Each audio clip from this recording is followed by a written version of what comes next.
number one fan. I'm your number one fan. Gotta understand, I got a plan. Go for what you want, might be what you thought. You gotta take the chance. Gotta understand, I'm your number one fan.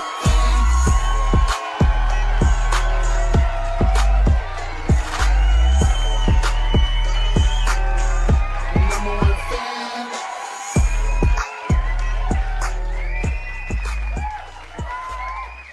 You are watching another edition of the Curt Social Network. It's the KSN Podcast. This is episode 5, and I am your host, Curt the Magnificent.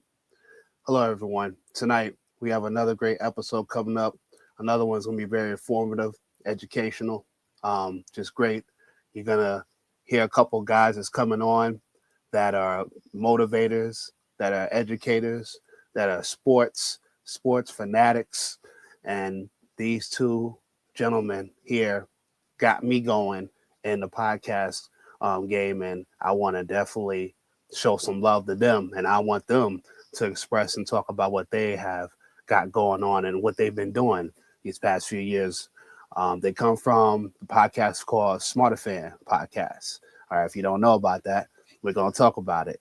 Very good. Y'all should definitely tune into that as well. All right, so I want to give a hand to these two gentlemen. Let's give it up for Barry Nemhart and Joe Moore. Let's give a hand for these two guys. All right. Thank you for having us. Yes, thank you. Yes, what's up, guys? How y'all doing? All right. I'm doing okay. It's cold out here, but I'm doing okay. Mm-hmm. Yeah, snow, man. y'all want more snow? Y'all want more? No, please, Magnificent. Please. Have mercy, Magnificent. Please. Barry and Joe, once again, thank you for being on. I appreciate you guys. Anytime. Y'all started me with your podcast. You had me on a few times, talk about Knicks, NBA, which is great. Hopefully I can come back with y'all if that's possible. Oh, yeah. Yeah, that's never going to stop. You didn't know you the family now. First cookout was free. Now you expect you to bring something. Don't worry, I'll bring the water. It's all good. Yeah, man. Yes, sir. Can we talk about the beginning? Let's talk about the beginning first with both of y'all each. So, Joe, I want you to go first. Talk about your beginning growing up with sports.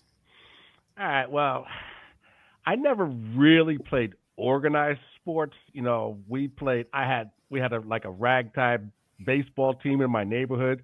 You know, we played other neighborhoods, and but we also played two-hand touch because the lower part of my street had no trees. Where you from? Where you from, Joe? I'm from White Plains. Okay. Yeah. So we would play from one end of the block to the other. Those were the end zones. Yeah. You know, so that's what we did. We played two-hand touch. You know, You know, 3 completions in a row was a first down. You know, so, but I was really big into sports. You know, I got to be a Yankee fan going to my aunt took us, my cousin and I, to the Mayor's Trophy game, and it was an exhibition game against the Yankees and the Mets. And since the Yankees won, that's how I became a Yankee fan.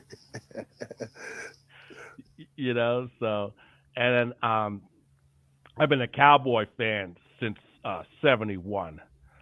So I've seen a lot of winning, a lot of losing, and now a lot of aggravation. Definitely last 30 years, a lot of aggravation. You know, so, but, you know, and I followed the Knicks, you know, and I followed the Nets in the ABA, you know, because I was a big fan of Dr. J's, you know, and I actually got to meet him. And wow. Yeah. I shook his hand and my hand disappeared. Well, Joe, that's great. Getting to know that part about you growing up with the sports. Barry, that same question for you as well. Well, let me give you the abbreviated version. Well, I've got 7 older brothers, so sports has been basically born into sports, right? So My older brothers wrestled. They ran track. My oldest brother was actually I just found out was fourth in the state in track in New York. I'm from Greenburgh, New York. And so, bodybuilding, I had cousins who were into bodybuilding, lifting weights, and just sport. I've just been surrounded by sports all my life. And then, in high school, is when I formally started playing. I'd always played basketball, football. Then in high school, I also did track. I did shot put. So, it was always my dream kind of to follow my brothers, and play collegiately and then maybe get an opportunity to go to the next level. And so I remember, because my brothers are significantly, I remember as a kid, like 8, 9, 10, with their companies that we now like sending them track shoes.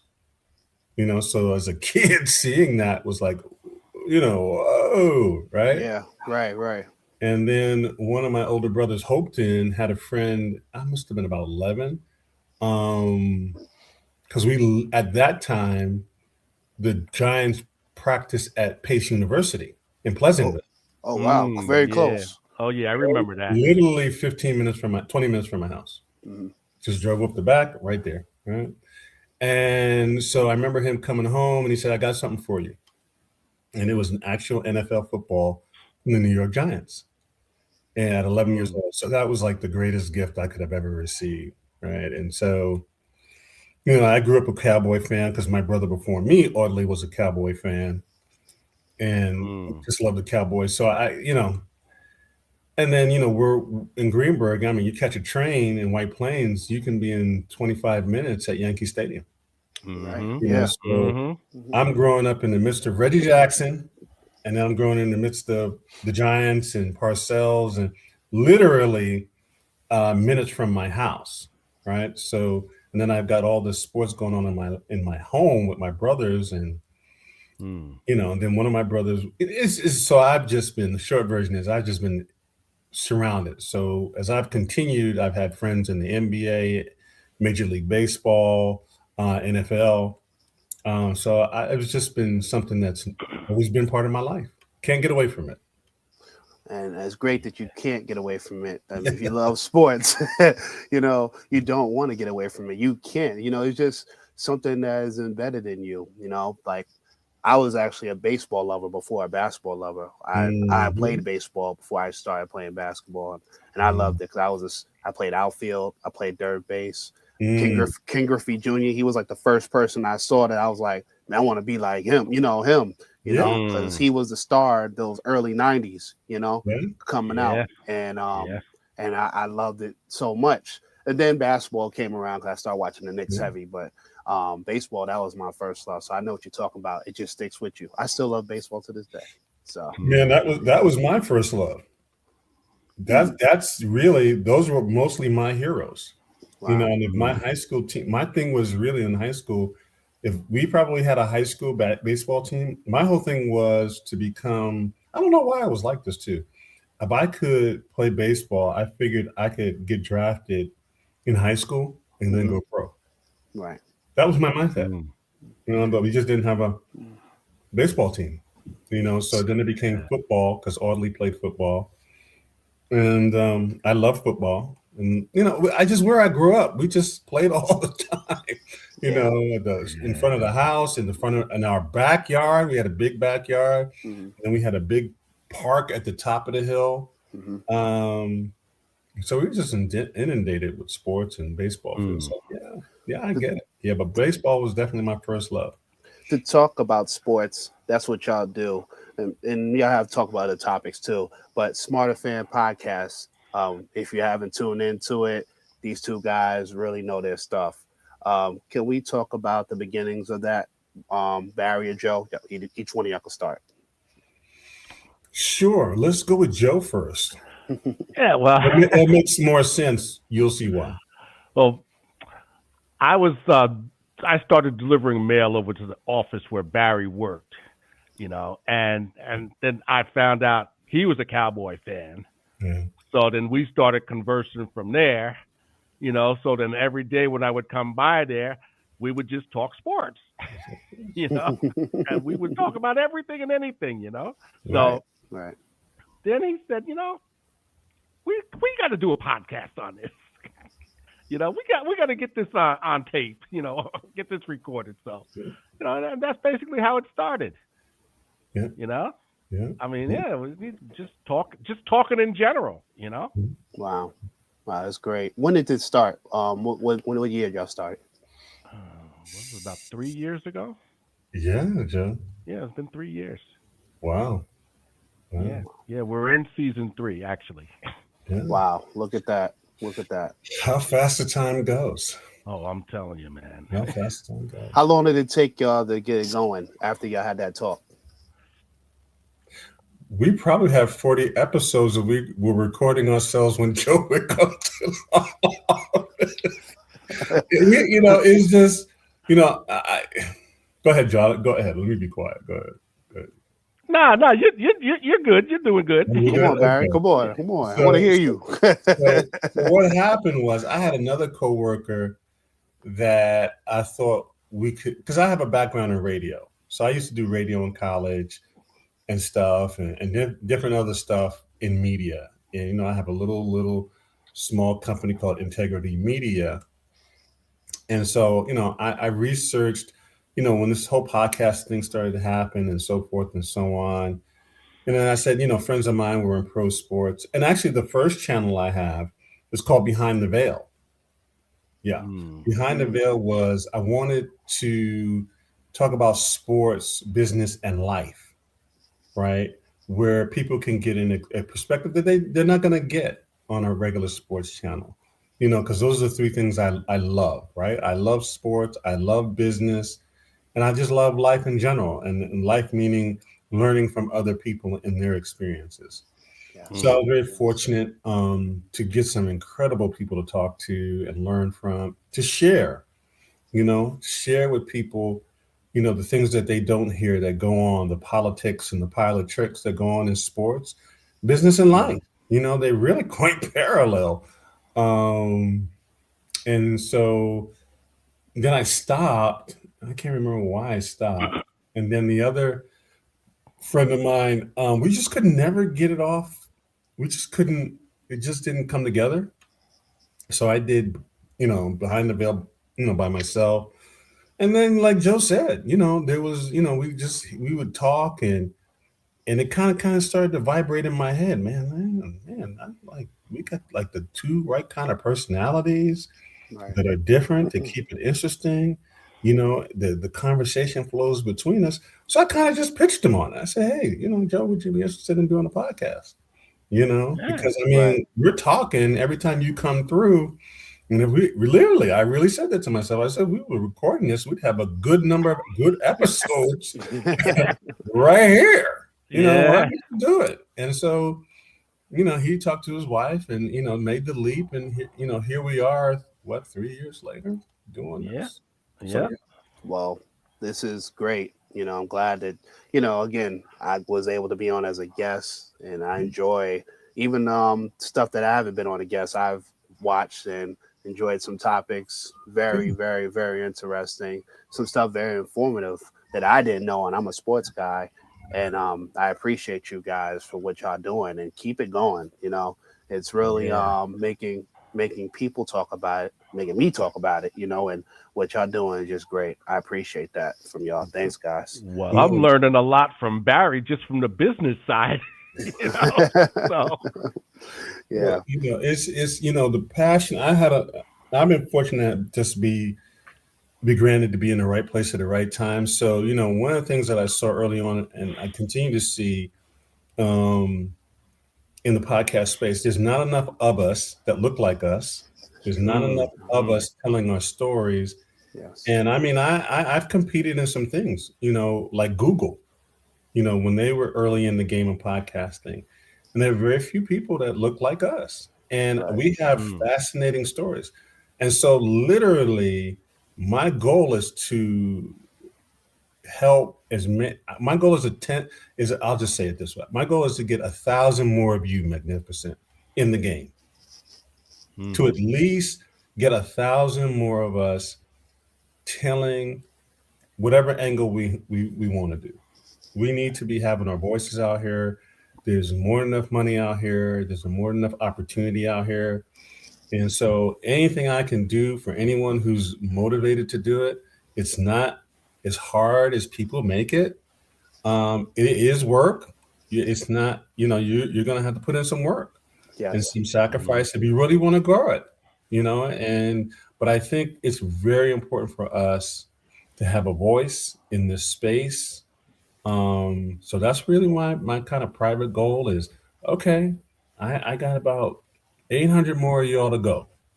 And now that, and that's my, everything else is great, but to be able to see you magnificent doing it, it gives me a lot of happiness on a lot of levels that I'm moving in the right direction. So, So Yeah. with that, I appreciate that, Barry. Let's talk about the Super Bowl that's coming up on Sunday. We got the Patriots and Seahawks. Who's y'all picks and why? Well, I'm going for Seattle because of that defense, and I want to see Darnold, win it because his path to this point has been, it's been a rough path for him. Yeah. Yes. I mean, he started off getting drafted by a totally incompetent organization. Ooh, the bottom 15, and then he goes to the Niners, and he's basically just a backup until they got somebody else. Right. Then he goes to the Panthers. So, and they didn't really do anything there. So, he finally found his way, and I'm just happy for the guy, So I want to see him do well, and I just can't bring myself to root for the Patriots. They should have gave Marshawn the damn ball last time. Oh boy. Barry. Don't let him start chewing on that bone. We'll be here until next week. I'm trying to tell you. What about you, Barry? I kind of look at sports a little differently because I played it. I agree with Joe, but it's gonna be a slugfest. It's going to come down to what defense can impose their will and make the other quit. And I sort of, as strange as it may sound, because of Vrabel and what he represents, and he's a player's coach. And whenever you play with a player's coach, that's like a sixth man. He can get you to do some things that you normally would not be able to do. So as I told Joe when Joe asked me, I said, well, if they make May, the defense of Seattle makes May put it on the ground, they're going to lose. They will lose. But if he's able to hold on to it and manage the game and not make mistakes, they got a shot. But Seattle's tough, but at the same time, see, this is the Vrabel thing. If Vrabel can get to Darnold and force him and put pressure on him, the scale tips back over. But New England's got to do two things. They got to get Darnold, and then they've got to force fumbles. If they do those two things, they win. They don't, the Seahawks are going to win because they're a problem. I mean, they're a problem at all three levels. And so I think it's going to go down as one of the best Super Bowls. But I just wanted to give that analysis. But that's how I think it's going to go out. It's going to come down to defense. Yeah, and I agree with you. Definitely with defense. I see Seattle. They are the better defensive team. I just see them. My pick. I see them winning it because it's just the defense is just going to be there more. You never know. It might be some plays where the Patriots might make some good points to where they can get the lead and keep the lead. But I just feel like Seattle, if that defense is there and Darnold's, is playing very well, I just can't see them not lose. I think Seattle is probably going to win the Super Bowl on Sunday. Yeah, I can't argue with you. I just think Vrabel, as strange as it may sound, may make the difference. and it's just gonna be a slugfest. It's like Ernie Shavers and George Foreman be in the ring. It ain't gonna be pretty. Mm. It ain't Yeah, gonna be man. pretty. That wasn't. Like, you don't want to get hit with none of that. Right. You know, Right. it's gonna be that kind of. Let's talk about the NBA, the trade deadline. This Lord. is Wednesday night. We're talking right now, but tomorrow, Thursday afternoon at 3:00, the trade deadline will end. And right now, we got some trades that's been coming up for the past couple of days. The Jazz and Grizzlies, top guy. Well, we'll start with the Bulls and Pistons and Timberwolves.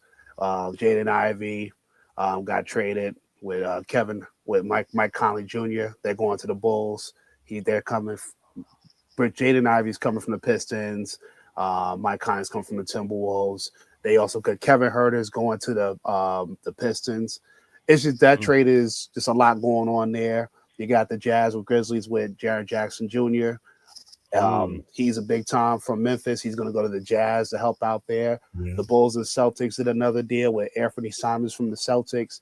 He's going to go to the Bulls for Nikola Vukovic.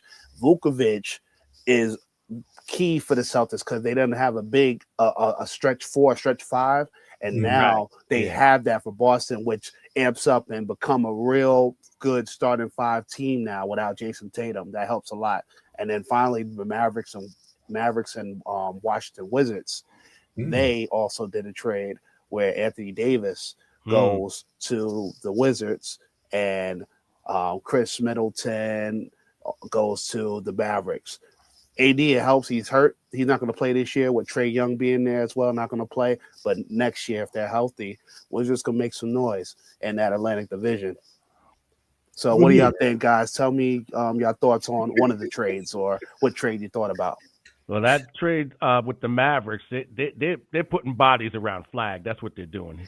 He's going to be the face of that franchise. That Yes. was the move. That was Yeah. the move. Yeah. I agree with you, Joe, because I think with the Mavs, like you said, putting those around Cooper Flag, and then you never know, Kyrie going to come back.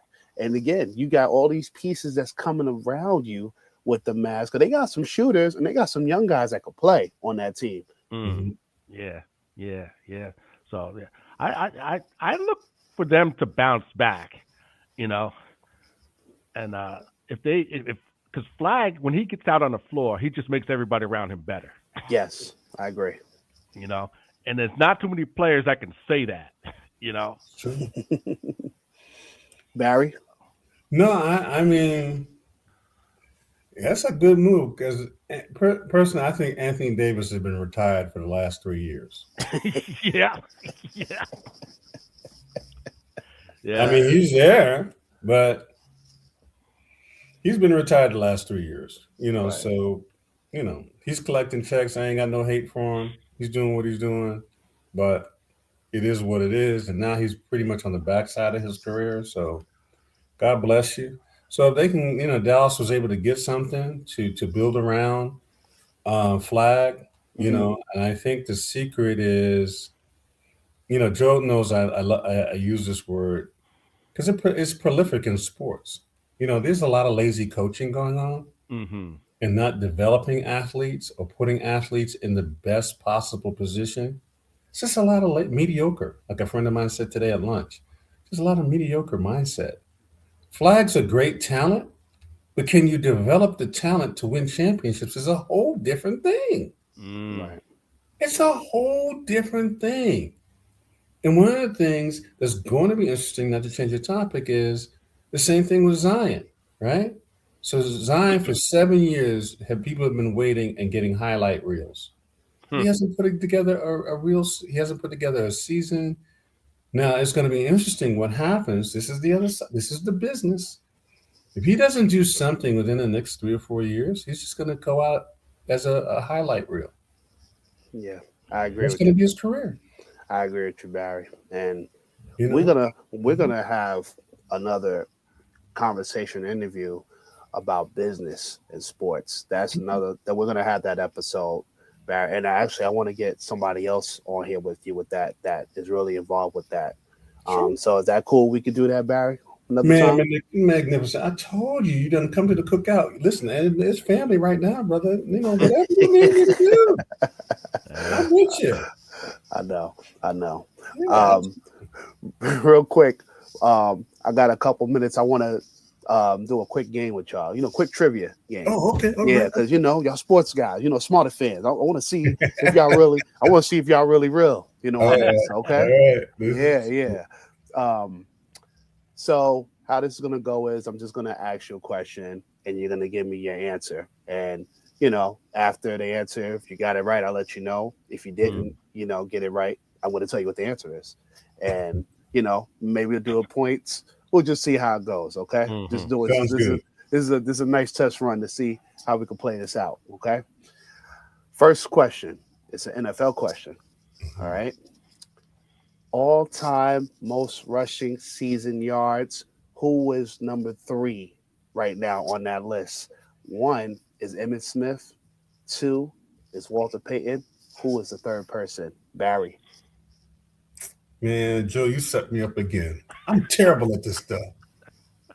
All time? All-time most rushing season yards. You got 10 seconds. Number three. I got it. Who's number 3? Yep. Walter or Tony Dorsett? Well, Walter was number 2. So are you saying Tony Dorsett is number 3? Yeah. Nope. Joe? I want to say Sanders. Barry Sanders? Yeah. You're also wrong. All right. That was Frank Gore. Frank Gore was number 3. Whoa. Oh man, I forgot about him. Whoa. Okay. That's impressive. But yeah, he's played about 15 seasons. Yeah. Yeah, he was older than Curt when he retired. Yeah. The NBA. All right, it's an NBA question. All-time leading season scorer. All right. Number 1 is LeBron James. Number 2 is Kareem Abdul-Jabbar. Who is number 3? Dang. Joe or Barry? Joe, you go first. Kareem is number 2. Yes. Oh man. Jeez. God, that's a tough one. I should know this. You, Joe, you really should know this. Yeah. Oh, my God. Oh man. 10 seconds, Joe. 10 seconds. Oh God. I'll just throw it out there, Wilt. Okay. Barry, your answer. Man.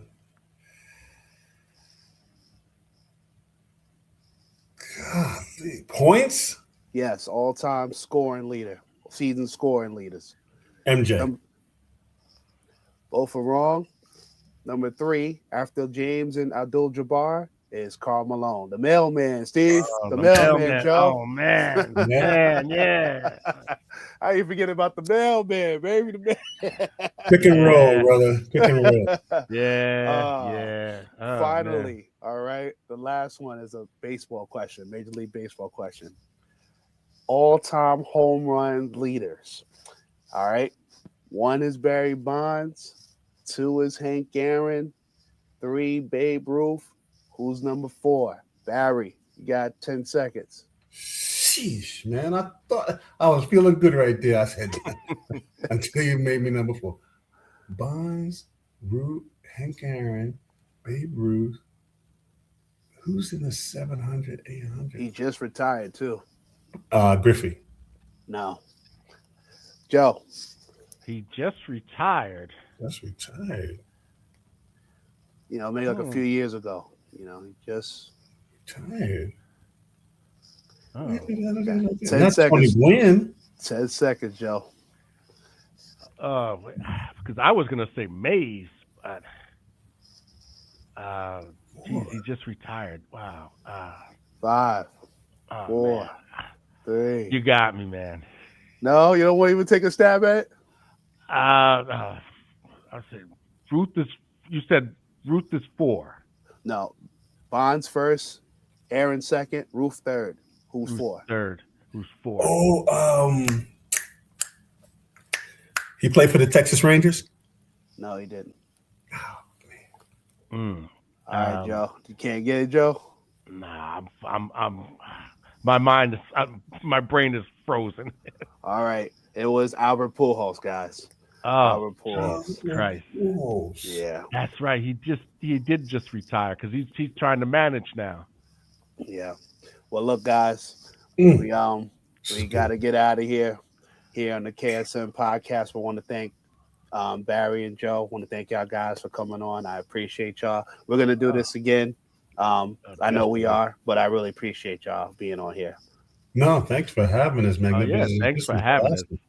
Man, this was awesome. Yeah, Great show, man. my friend. Great show. Thank you. Yeah. Thank you. Yeah. Thank you. Keep it going. Keep it going. I said, once again, thank everyone who's watching. All right. And this is another great edition, a great episode that you just watched here on KSN Social Network, the podcast. This is episode 5. I am Curt the Magnificent. Like always, peace, love. You already know. Have a good one, everyone. Thank you. All right. All right. Good night. Good. Number one fan. I'm your number one fan.